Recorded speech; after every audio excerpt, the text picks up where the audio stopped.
Dalam sesi 2, kita bahas posisi Anda sebagai orang yang memerintah dan pengaruh anugerah untuk hidup seperti Yesus.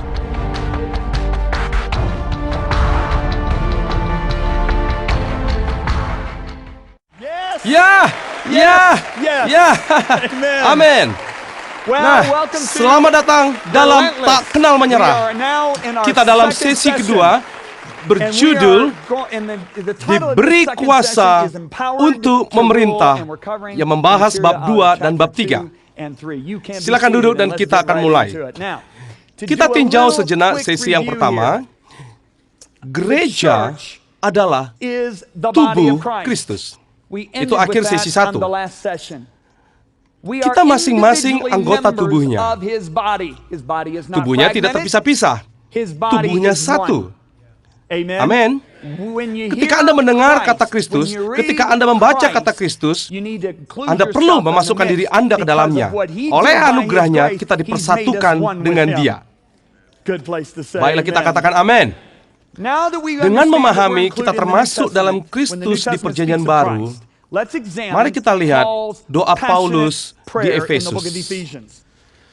Paulus memohon agar kita memahami, perhatikan ini, kuasanya yang tidak terukur, tidak terbatas, dan melampaui segala sesuatu.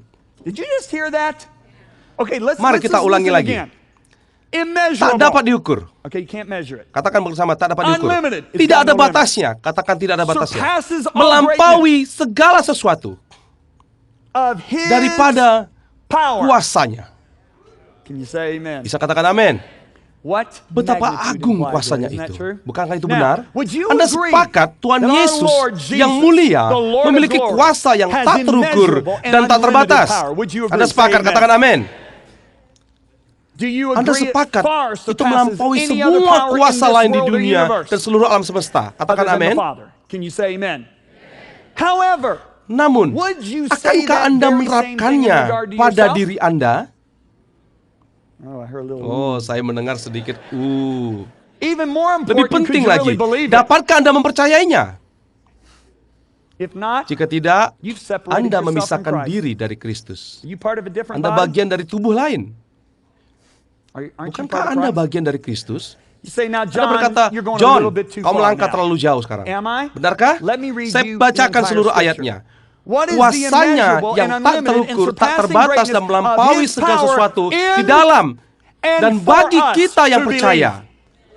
Ia berbicara tentang kita. Apa yang dilakukan oleh tradisi? Paulus membicarakan kita dalam doa ini. Mengapa? Kita bagian dari Kristus. Jadi kuasa miliknya juga milik kita.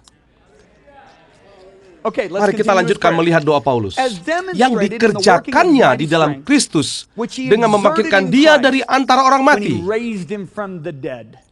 dan mendudukkan dia di sebelah kanannya di surga. Itu Efesus 1 ayat 19-20. Anda percaya Tuhan Yesus mati, dikuburkan dan dibangkitkan, dan kini duduk di surga memegang kekuasaan tertinggi? Jika demikian, katakan ya. Oke, jika Anda orang Kristen, Anda pasti percaya. Akankah Anda menerapkan hal itu pada diri Anda? Kebanyakan kita tidak melihatnya demikian. Tapi mari kita baca Roma 6 ayat 3-4. Kita telah dikuburkan dengan dia oleh baptisan dalam kematian, supaya sama seperti Kristus telah dibangkitkan dari orang mati oleh kemuliaan Bapa, kita akan hidup dalam hidup yang baru. Kita adalah tubuh Kristus. Saat kita dibaptiskan dalam Dia, sejarah kita berubah. Amin. Dalam Kristus kita sudah mati, dikuburkan, dan dibangkitkan sebagai ciptaan baru. Kita hidup seperti Dia hidup. Nah, saya berharap Anda sungguh-sungguh memahaminya. Anda memahaminya? Sekali lagi, kita di dalam Kristus. Kita adalah Kristus. Kita adalah tubuhnya. Kita satu dengan Dia. Menurut Efesus 1 ayat 20 tadi, di dalam Kristus kita duduk dan berkuasa. Itu otoritas tertinggi di seluruh alam, di luar otoritas Bapa. Anda memahami maksud saya? Menurut Efesus 1:21, Kristus duduk jauh lebih tinggi. Bukan sedikit lebih tinggi, jauh lebih tinggi dari segalanya. Segala pemerintah dan penguasa dan kekuasaan. Bukan hanya di dunia ini saja, melainkan juga di dunia yang akan datang. Apakah Anda percaya kedudukan Yesus jauh lebih tinggi dari segala penguasa? Anda percaya? Jika Anda Kristen, Anda pasti percaya. Apakah Anda menerapkannya pada diri Anda? Lebih penting lagi, dapatkah Anda mempercayainya? Hal itu juga berlaku bagi Anda. Lagi, jika tidak, Anda memisahkan diri dari Kristus. Apakah Anda bagian dari tubuh yang lain? Apakah tubuhnya terpisah-pisah? Tidak, Anda bagian dari Kristus. Kita semua ada di dalam Kristus. Kita semua Kristus, kita tubuhnya. Efesus 2 ayat 6 berkata, di dalam Kristus Yesus, Ia telah membangkitkan kita juga dan memberikan tempat bersama-sama dengan Dia di sorga. By virtue of being in Christ Jesus. Seperti Yesus duduk jauh lebih tinggi dari segala penguasa, otoritas, pemerintah. Begitu juga dengan kita. Saya berharap Anda memahaminya. Ya, Anda tidak akan melampaui kepercayaan Anda. Jika Anda tidak memahaminya, Anda akan terus hidup seperti orang yang menanggung akibat kejatuhan Adam dalam dosa. Masih bisa mengikuti? Kita sedang membangun dasar di sini. Bila tidak ada dasar ini, tidak ada yang bisa dibangun di atasnya. Ini sangat mendasar. Katakan amin. Ini yang Yesus lakukan bagi kita di Calvary. Sangat menakjubkan bagi saya. Amin. Nah, kepala tidak terpisah dari tubuh. Kita bersama duduk pemerintah, memegang otoritas dan kuasa di sorga. Artinya, kita berada di atas kekuatan apapun di bumi. Jauh lebih tinggi. Paulus menjelaskannya kepada jemaat di Korintus. Anda bisa mendengar apa yang dikatakannya. Sungguh dahsyat. Simak perkataannya. 1 Korintus 3 ayat 21-23. Simaklah baik-baik. Karena itu, janganlah ada orang yang memegahkan dirinya atas manusia, sebab segala sesuatu adalah milikmu. Baik dunia, hidup, maupun mati, baik waktu sekarang, maupun waktu yang akan datang, semuanya kamu punya. Tapi kamu adalah milik Kristus, dan Kristus adalah milik Allah. Ia berkata, dunia ini milik Anda. Kehidupan ini milik Anda. Tapi Anda tak memilikinya jika Anda tidak percaya. Dari situ, mari kita lihat lagi Roma 5 ayat 17. Mereka yang telah menerima kelimpahan kasih karunia dan anugerah kebenaran akan hidup dan berkuasa oleh karena satu orang itu, yaitu Yesus Kristus. Katakan, oleh Yesus Kristus. Kalau dikatakan oleh Kristus, siapa termasuk di situ? Anda. Anda akan berkuasa atas hidup. Kehidupan tidak berkuasa atas Anda. Kita yang harus memerintah di dunia ini.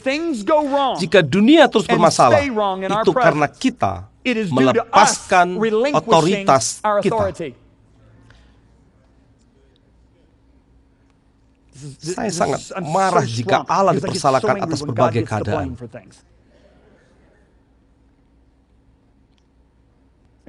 Anda dapat mengikuti saya? Ada hamba Tuhan memberikan firman kepada istri saya untuk saya. Saya tidak akan lupa. Saat itu sebelum saya memasuki pelayanan. Dan orang ini hamba Tuhan yang hebat. Ia mendatangi istri saya, katakan pada suamimu, aku punya firman dari sorga untuknya. Ya, saya sudah menerima banyak nubuatan, ratusan dari orang. Sekitar 10 atau kurang. Sungguh yang mengubah hidup saya. Ini salah satunya. Katanya, kalau suamimu tidak berjalan dalam otoritas pemberian Tuhan, orang lain akan mengambilnya untuk melawannya.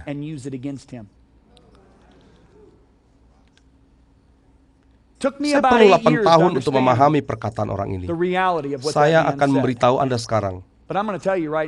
Anda di dalam Kristus, Anda harusnya berkuasa dalam hidup. Dan jika terjadi masalah, itu bukan salah Tuhan. Khotbah yang bagus, bukan? Amen. Yesus berkata, Sama seperti Bapa mengutus aku, demikian juga sekarang aku mengutus kamu. Perhatikan kata-katanya, sama seperti Bapa mengutus aku.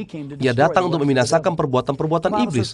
Untuk inilah anak Allah menyatakan dirinya, yaitu supaya ia membinasakan perbuatan-perbuatan iblis itu, menghancurkan akibat perbuatan Adam, penyakit, wabah, gempa bumi, semuanya. Benar?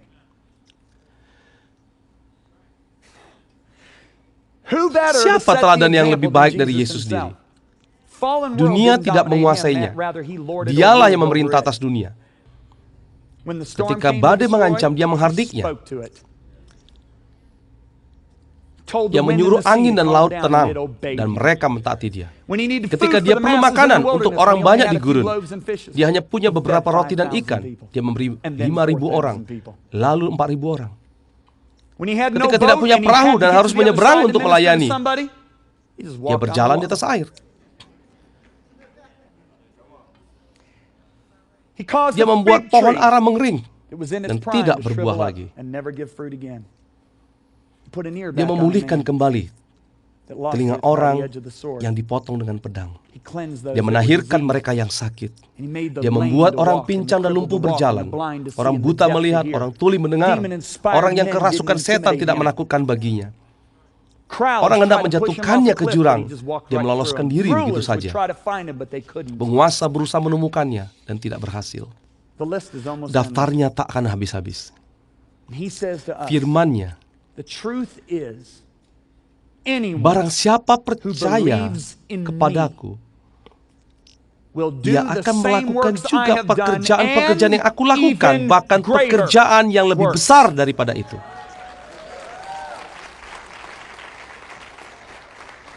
Kapan kita tak hanya menuliskannya di poster, tapi benar-benar mempercayainya? Dia berkuasa dalam hidup ini. Dia memerintah atas perlawanan dan kesengsaraan. Dia membawa surga ke bumi. Dia menetapkan standar untuk kita ikuti dan mengharapkan kita melampauinya. Mari kita lihat lagi Roma 5 ayat 17. Mereka yang telah menerima kelimpahan kasih karunia, katakan bersama, anugerah berkelimpahan. Dan anugerah kebenaran akan hidup dan berkuasa oleh karena satu orang itu, yaitu Yesus Kristus. Muncul pertanyaan berikutnya. Bagaimana kita berkuasa dalam hidup ini? Jawabannya, oleh kelimpahan kasih karunia. Anda menyimak ayat tadi? Kita berkuasa dalam hidup ini oleh anugerah Allah. Saya ingin setiap orang mengucapkan dengan saya, kita berkuasa dalam hidup ini. Silakan ulangi. Oleh anugerah Allah. Mereka yang menerima kelimpahan kasih karunia dan anugerah kebenaran memerintah bersama Dia. Kita berkuasa dalam hidup ini oleh anugerah Allah. Disinilah masalah besar yang terjadi di gereja Amerika. Setengah tahun lalu diadakan survei di seluruh Amerika. Dari pantai barat sampai pantai timur, ribuan orang Kristen diminta pendapatnya, lebih dari 5.000 orang Kristen. Ini orang Kristen yang lahir baru, percaya Alkitab, rajin ke gereja pada hari Minggu. Pertanyaan surveinya, berikan 3 atau lebih definisi dan gambaran tentang anugerah Allah. Mayoritas jawaban adalah keselamatan, karunia cuma-cuma, bukan karena kebaikan kita, dan pengampunan dosa. Saya senang kita paham keselamatan hanya oleh anugerah yang tidak dapat diusahakan, karena itu karunia Allah. Oleh anugerah Allah juga, dosa-dosa kita diampuni. Syukurlah orang Kristen Amerika memahaminya. Martin Luther sangat berhasil dalam hal ini. Namun ada yang tragis di dalam survei ini. Hanya 1,9% yang menjawab anugerah itu adalah pelimpahan kuasa dari Allah. Itulah persisnya definisi anugerah menurut Allah. 2 Korintus 12:9, cukuplah kasih karuniaku bagimu, sebab justru dalam kelemahanlah, katakan bersama, katakan sekali lagi, dalam kelemahanlah kuasaku menjadi sempurna. Kalau Anda memiliki Alkitab edisi berhuruf merah, di mana kata-kata Yesus berwarna merah dan kata-kata lainnya berwarna hitam, lalu Anda lihat dalam 2 Korintus 12 ayat 9, kata-katanya ditulis dalam warna merah, bukan hitam. Artinya ini bukan perkataan Paulus, tetapi perkataan Allah sendiri. Allah menyebut anugerahnya sebagai kuasanya. Tetapi hanya 2% orang Kristen Amerika memahaminya. Perhatikan surat Paulus kepada jemaat Korintus. Anugerah yang diberikan kepada jemaat-jemaat di Makedonia memampukan mereka memberi melampaui kemampuan mereka. Ya, dan melampaui kemampuan mereka. Apakah yang diberikan anugerah Allah kepada kita? Kemampuan yang melampaui kemampuan kita. Dalam kelemahan kemampuan manusia, kuasanya justru menjadi sempurna. Anda memahaminya? Bagaimana Petrus mendefinisikan anugerah Allah? Dia berkata, kasih karunia Allah melimpahi kamu. Ini dalam 2 Petrus pasal 1. Kasih karunia melimpahi kamu karena kuasa ilahinya. Teriakkan kuasa. Katakan dengan nyaring, kuasa. Karena kuasa ilahinya telah menganugerahkan kepada kita segala sesuatu yang berguna untuk hidup yang saleh. Petrus menyebut anugerah Allah sebagai kuasa ilahinya. Baiklah. Mari kita melangkah lebih jauh lagi. Mari kita kembali ke kata asalnya. Kata untuk anugerah dalam bahasa Yunani adalah charis. Menurut Kamus Strong, charis adalah karunia, kemurahan, manfaat, keramahan, dan keleluasaan. Dikaitkan dengan ayat-ayat tertentu dari kitab Efesus, Galatia, dan Roma, itu definisi yang dipahami oleh kebanyakan orang. Tetapi Strong tidak berhenti di situ. Charis juga berarti pengaruh ilahi atas hati dan pancarannya dalam kehidupan. Jadi ada pancaran lahiriah dari apa yang berlangsung dalam hati. Itulah kelimpahan kuasa oleh anugerah. Dalam Kisah pasal 11 ayat 23, Barnabas melihat bukti anugerah Allah dalam jemaat Antioquia. Ia tidak mendengarnya, tapi melihat pelimpahan kuasa itu terpancar dalam hidup mereka. Anda bisa memahaminya. Nah, di Amerika keadaannya tidak seperti itu. Di Amerika anugerah itu tidak kelihatan. Anda tidak melihat pancarannya, karena anugerah hanya menghapuskan dosa dan memberi tiket ke sorga. Orang Kristen jadi hidup seperti orang dunia, karena anugerah hanya dianggap sebagai pengampunan dosa. Anda memahami maksud saya? Maksud lain menjelaskan charis sebagai hadirat Allah yang memberi kuasa dalam hidup seseorang. Jadi definisi saya tentang anugerah adalah pelimpahan kuasa Allah secara cuma-cuma untuk memampukan kita melampaui kemampuan alami kita. Itulah anugerah Allah. Perlu saya katakan sekali lagi?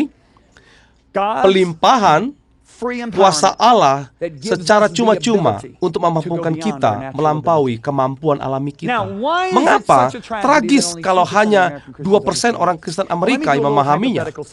Mari saya berikan sebuah ilustrasi di sini. Ada suatu suku di Afrika yang tinggal di semak-semak di daerah Khalitulistiwa.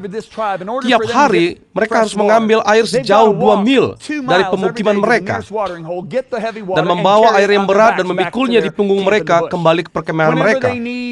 Bila mereka perlu makanan, dan tentu saja binatang tidak muncul sendiri dan berkata, makanlah aku, atau tombak aku. Mereka harus berburu binatang. Kadang-kadang mereka berburu sampai 8-9 mil dari pemukiman untuk mendapatkan daging binatang.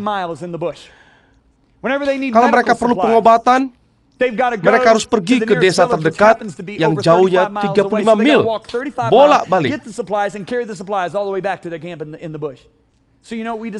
Apa yang kita lakukan?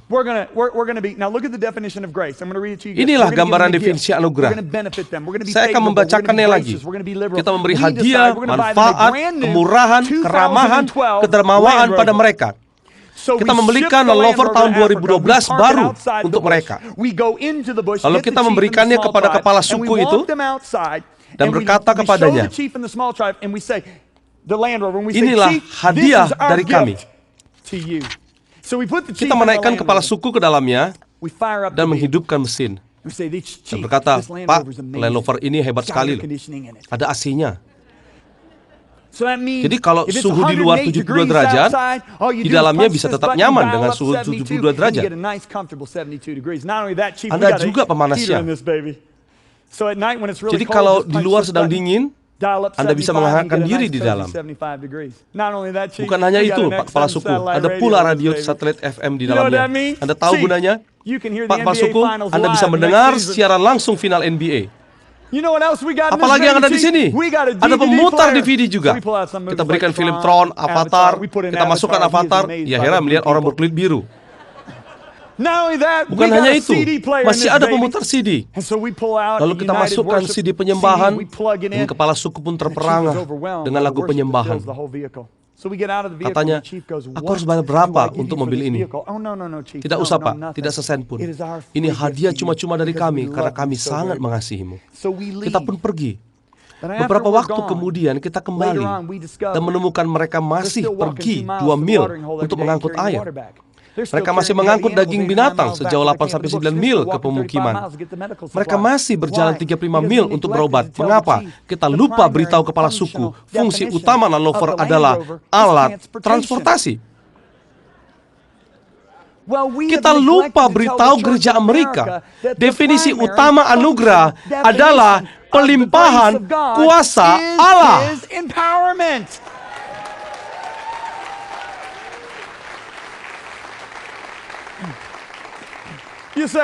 Anda bertanya, tunggu sebentar John, kau menyebut utama. Itulah sebabnya aku bertepuk tangan bersama yang lain. Kau mengatakan definisi utama. Oh ya, definisi utama. 1,5 tahun yang lalu saya mengelilingi rumah sambil berdoa. Saya sendiri berdoa sekitar 30 menit dan tiba-tiba Roh Kudus mengajukan pertanyaan yang tak terlupakan. Nah, bagaimana aku memperkenalkan anugerah dalam perjanjian baru? Kalau saya menulis buku dan ada istilah penting yang sulit, saya menjelaskan definisi utama istilah itu. Nantinya bisa ditambah dengan definisi kedua dan ketiga. Namun yang utama dulu. Anda memahami maksud saya? Saya ingin memastikannya. Kalau saya menulis surat kepada Kepala Suku Afrika tadi, apa isi paragraf pertama saya? "Pak, kami memberikan Anda Land Rover baru tahun 2012. Fungsi utamanya adalah alat transportasi. Sekarang Anda tidak perlu jalan 2 mil setiap hari untuk mengangkut air. Anda dapat mengendarai mobil ini. Juga Anda bisa pakai untuk mengangkut daging hewan buruan. Anda memahami maksud saya? Anda tak perlu jalan 35 mil untuk cari obat. Naik saja mobil ini." Kenapa saya harus menjelaskan kepadanya? Karena Kepala Suku ini belum pernah melihat mobil. Barulah kemudian saya akan jelaskan tentang AC, pemanas, radio DVD, dan CD setelah menjelaskan fungsi utamanya. Setuju? Nah, Tuhan menanyakan kepada saya hal ini. "Nak, bagaimana aku memperkenalkan anugerah dalam perjanjian baru?" Saya jawab jujur, saya tidak tahu. Saya lari ke komputer, membuka konkordansi Alkitab, dan melihat penjelasan utama anugerah. Anda ingin tahu? Dia memperkenalkan anugerah di Yohanes 1 ayat 16. Mari kita lihat. Karena dari kepenuhannya, siapanya di sini? Itu Yesus. Dari kepenuhan Yesus, kita semua telah menerima kasih karunia demi kasih karunia. Saya punya teman yang tinggal di Athena, Yunani. Ia hamba Tuhan yang luar biasa. Ia dan istrinya sudah melayani selama 4 generasi. Mereka berdua lahir di Yunani. Mereka bukan hanya berbahasa ibu bahasa Yunani, tetapi juga belajar bahasa Yunani kuno. Saya belajar banyak dari mereka. Saya menulis surat, "Pastor Panis, tolong jelaskan maksud Yohanes 1 ayat 16 ini. Apa artinya kasih karunia demi kasih karunia?" Lalu ia membalas, Yohanes mengungkapkan betapa kaya dan berlimpahnya kasih karunia itu. Ia mengungkapkan kelimpahan dan kelengkapan anugerah bagi kita. Apa arti kelimpahan dan kelengkapan anugerah bagi kita? Hal itu memberi kita kepenuhan Yesus. Anda tampak belum memahaminya. Baiklah. Biar saya beri contoh. Pertandingan NBA saat ini kan sedang berlangsung. Misalnya saya datangi salah satu tim basket SMA di Pine Creek. Lalu saya berkata, "Hey, kami punya metode baru untuk membuatmu mengenakan kepenuhan LeBron James." Lalu apa yang dikatakan anak itu? Wow, kenakan padaku sekarang juga. Dan apa yang akan dilakukannya? Dia mulai dari Pine Creek, main di negara bagian, dia masuk NBA, dan kemudian jadi MVP selama beberapa tahun. Misalnya saya mendatangi mahasiswa arsitek Universitas Colorado. Kami punya metode untuk membuatmu mengenakan kepenuhan kemampuan penuh Frank Lloyd Wright. Apa yang akan dikatakan mahasiswa itu? Wow, kenakan padaku sekarang juga. Dan apa yang dilakukannya? Ia akan meninggalkan kuliahnya dan memulai karirnya yang gemilang. Atau saya mendatangi pengusaha kecil. Kami punya metode untuk mengenakan Steve Jobs dan Bill Gates kepadamu. Apa yang akan dikatakan orang itu? Sekarang juga. Kenakan padaku sekarang juga. Dan apa yang dilakukannya? Ia akan memikirkan perempuan-perempuan yang tak terbayangkan sebelumnya. Nah, anugerah tak memberi kita kepenuhan Gates, Jobs, LeBron James, Wright, Einstein, atau Beethoven. Anugerah memberi kita kepenuhan daripada Yesus Kristus sendiri. Kuasa yang dahsyat, bukan? Amin. 2 Petrus 1 ayat 3-4 menjelaskan anugerah membuat kita mengambil bagian dalam kodrat ilahi. Apa maksudnya kodrat? Artinya kualitas atau karakter esensial dari seseorang. Apakah yang diberikan anugerah Allah kepada kita? Kepenuhan kualitas dan karakter esensial Yesus Kristus. Itu sebabnya Yohanes, dia berumur 80-an saat itu, ia menulis, hidup kita di dunia ini sama seperti hidup Kristus. Tunggu sebentar. Anda tidak memahaminya. Anda menyimak ayat ini. Hidup kita di dunia ini sama seperti hidup Kristus. Bukan hidup kita di kerajaan 1000 tahun nanti seperti hidup Kristus. Bukan hidup kita di surga nanti sama seperti hidup Kristus. Bukan hidup kita di alam baka nanti sama seperti hidup Kristus. Hidup kita di dunia ini sama seperti hidup Kristus. Saya marah pada pengkhotbah yang berkata, orang Kristen tidak berbeda dari orang berdosa, hanya sudah diampuni. Matikan mic-nya. Tinggalkan gedungnya cepat.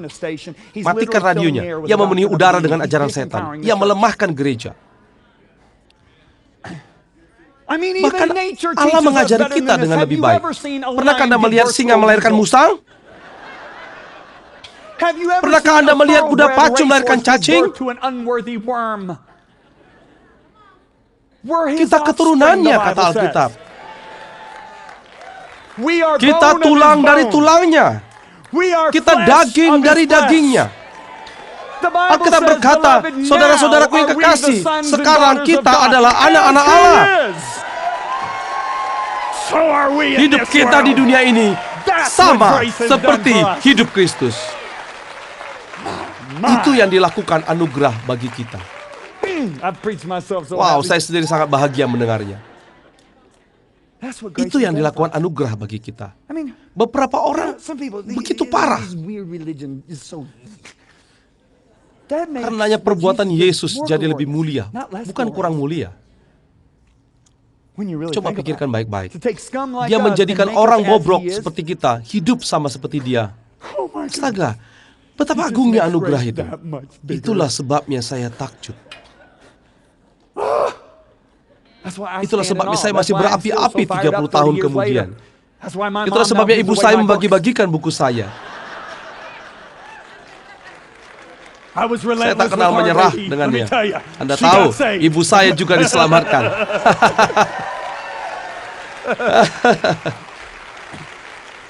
Yohanes juga menulis, barang siapa mengatakan bahwa ia ada di dalam dia, ia wajib hidup sama seperti Kristus telah hidup. walk just like he did. hidup sama seperti How dia are we telah supposed to hidup, do that? bagaimana kita melakukannya? Come on, shout it. Ayo, berseluar jangan nyaring. So the next question we Pertanyaan gotta ask is, selanjutnya, how did Jesus walk? bagaimana Yesus hidup? We're gonna answer that in the Dibahas next di dalam session. sesi berikutnya. See you there. Sampai jumpa.